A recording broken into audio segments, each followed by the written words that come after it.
जय माता दी। आचार्य श्री गुरु जी, भृगु ज्योतिषाचार्य, दिल्ली। आज पूरे विश्व में वायरस बीमारी महामारी से त्राही त्राही मचा हुआ है। हम सभी को बहुत सावधानी बरतने की ज़रूरत है और जुलाई अगस्त में बहुत सावधानी बरतें। यह वायरस का प्रकोप 3/9/2020 से इस प्रकोप का जो बल है, इस वायरस का जो बल है वो क्षीण होता चला जाएगा और 9 सितंबर 2020 को रात्रि 8:20 तक पूर्ण रूप से इसका बल क्षीण हो जाएगा और प्रकोप वायरस का बल पूर्ण रूप से खत्म होगा 9/9/2020 रात्रि 8:20 के बाद। इस वायरस से किसी की मृत्यु का योग नहीं बनेगा, किसी की मृत्यु नहीं होगी। लेकिन जो लोग इस बीमारी से 9 सितंबर से पहले जो लोग ग्रसित होंगे, उनका भी सुधार 9 सितंबर 2020 के बाद होना शुरू हो जाएगा और वो ठीक होंगे। इस महामारी बीमारी से जो आखिरी मृत्यु होगी वो 10 सितंबर 2020 रात्रि 11:20 तक होगी। उसके बाद इस बीमारी से किसी की मृत्यु नहीं होगी। 9 सितंबर 2020 रात्रि 8:20 के बाद इस बीमारी का पूर्ण रूप से वायरस का बल क्षीण हो जाएगा।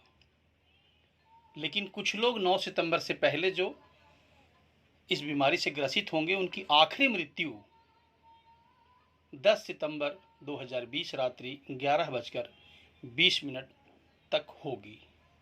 उसके बाद इस बीमारी से किसी की मृत्यु नहीं होगी।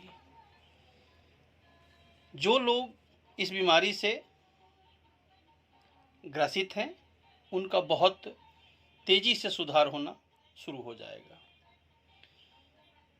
उसके बाद पूरे विश्व की आर्थिक स्थिति नष्ट होने के कगार पर होगी। लोग लूट मार मचाएंगे, त्राही त्राही मचेगा। पूरे विश्व की आर्थिक स्थिति नष्ट होने के कगार पर होगी और कुछ ऐसे देश होंगे जो वर्चस्व खो बैठेंगे। यह बीमारी ईश्वरीय प्रकोप है। रामचरितमानस जैसे शास्त्र में वर्णन है कि जब पाप, अनाचार, निंदा बढ़ेंगे तब चमगादड़ अवतरित होंगे। अवतरित चमगादड़ से उत्पन्न बीमारी महामारी से पूरे विश्व में त्राही त्राही मचेगा, जो आज हो रहा है। ये सब कलयुग के प्रकोप की देन है। आज हम सब ईश्वर से, धर्म संस्कृति से, समाज से मुंह मोड़ते चले जा रहे हैं। ये सब बहुत बड़ी विडंबना है। हम सब सुरक्षित तभी होंगे जब हम धर्म संस्कृति से जुड़े होंगे, ईश्वर से जुड़े रहेंगे, समाज के साथ चलेंगे, सही गलत को समझेंगे, जीव को जीव समझेंगे, बच्चों को धर्म की बातें सिखाएंगे, गीता रामायण का पाठ पढ़ाएंगे। यही किया हुआ हम सबके लिए अमूल्य धन होगा। जो बोएंगे वही पाएंगे। यही कर्म का नियम है, यही सृष्टि का विधान है, यही सत्य है।